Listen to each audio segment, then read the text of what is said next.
আমার বিয়ের ১ বছর পরেই আমার শাশুড়ি আমাকে কবিরাজি করলো। বিয়েটা আমার পছন্দ মতোই হয়েছিল। আমি আমার হাজব্যান্ড দুইজন দুজনকে পছন্দ করতাম, আর আমার স্বামীও আমাকে বিয়ে করার জন্য খুবই পাগলামি শুরু করেছিল। যদিও তখন আমার বয়স ছিল সবে 14। পারিবারিকভাবেই অবশেষে বিয়েটা হয়, কিন্তু আমার আব্বার এত তাড়াহুড়ো বিয়েতে খুব একটা মতামত ছিল না। বয়স কম থাকার কারণে আর রেজিস্ট্রি করা হয়নি। বাড়িতেই কাজে এনে ঘরোয়াভাবেই বিয়ে সম্পূর্ণ হয়। এসএসসি দেওয়া বাকি ছিল আমার। বড় বোন খুব করে বলেছিল এসএসসি দিয়ে তারপর যেন বিয়ে করি, কিন্তু আমার সবেতেই তাড়া।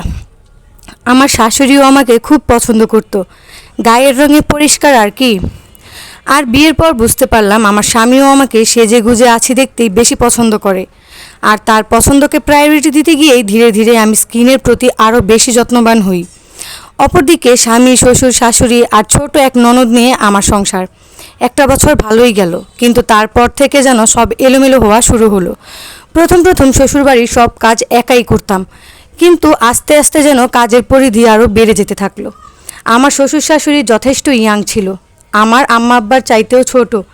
এরপরও আমার শাশুড়ি ওনার কাপড় চোপড় ধুতে চাইতো না। হঠাৎ হলে কিংবা অসুস্থ হলে বিষয়টা আলাদাই ছিল।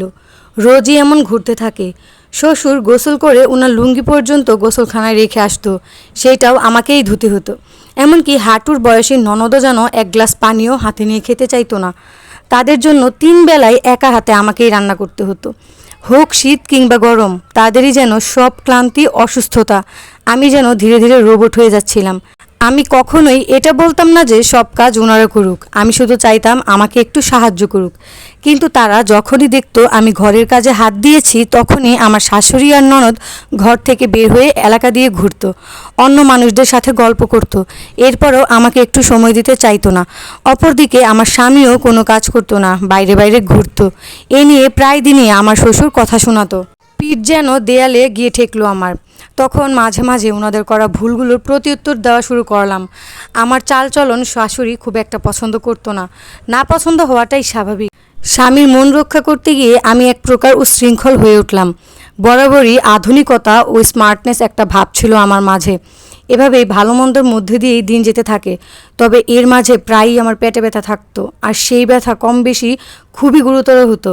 এই নিয়ে আলট্রা করার পরও কিছু ধরা পড়তো না। অবশেষে অনেকের কথায় যেহেতু গ্রামে থাকতাম, তাই একজন কবিরাজ দেখাই। আর সেই কবিরাজ জানায় আমাকে কালো জাদু করা হয়েছে, আর তা আমার শ্বশুরবাড়ির মানুষজনই করেছে, যা শুনে আমি একদমই ভেঙে পড়ি।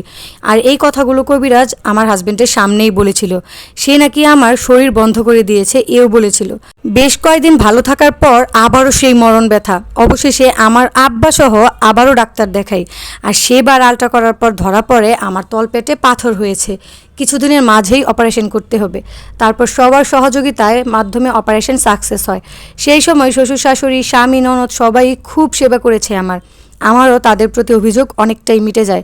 আমার পেট ব্যথার মূলত কারণ ছিল তলপেটে পাথর হওয়া, অথচ গ্রামের কুসংস্কার আর ভণ্ড কবিরাজের জন্য সেই সময় আমি আমার শ্বশুর বাড়ির মানুষজনদেরকে ভুল বুঝি। আর আলট্রাতে কিছু ধরা না পড়ার কারণ ছিল ভরা পেটে আলট্রা করা।